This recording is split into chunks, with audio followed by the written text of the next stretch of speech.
One precious memory is sitting with my parents an hour and a half dozen times, as we listened to a 2 LP set of a scratchy recording of a speech given by William Townsend to the Chicago Civil War Roundtable in 1952.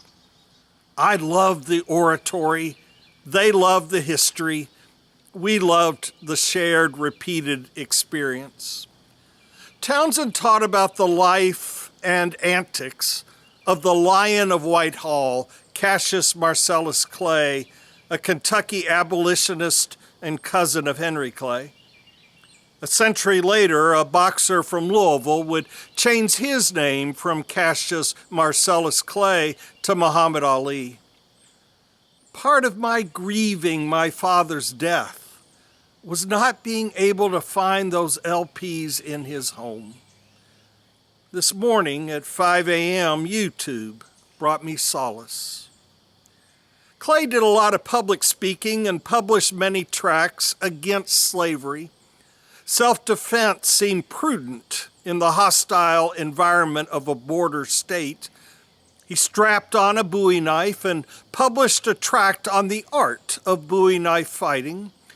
He treasured a set of dueling pistols presented by his friend Abraham Lincoln, who would appoint him as America's minister to Russia. In speaking against slavery, Clay would say, "For those of you who believe in the laws of man, I have this argument." And he laid a copy of the Constitution on the podium. "And for those of you who believe in the laws of God, I have this argument," and he placed a Bible down.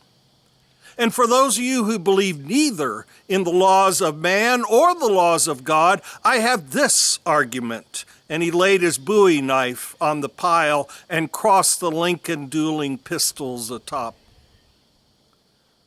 As a child of the 60s, I don't believe I ever asked my dad, "How do you reason with people who are so self-centered they don't respect the laws of God or laws of people?"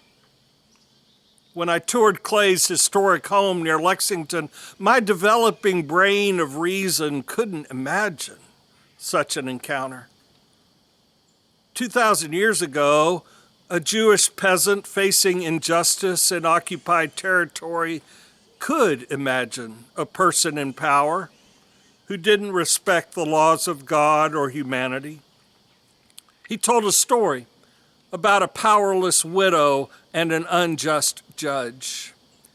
If you're tired of merely dusting off or just holding up your Bible, open it to Luke chapter 18 or look online.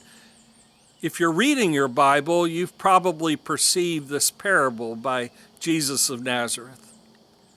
Briefly, a widow whose only hope for justice against her opponent lay in the power of a judge keeps crying out to him for justice.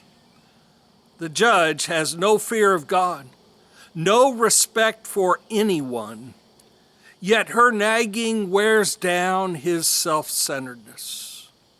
Even though he didn't care about God or this woman, he grants her justice, so she won't wear him out by continually coming. Jesus then asks these questions to you. And will not God grant justice to his chosen ones who cry to him day and night? Will God delay in helping them?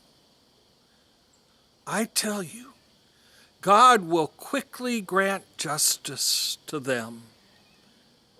And yet, when the Son of Man comes, will he find faith on earth?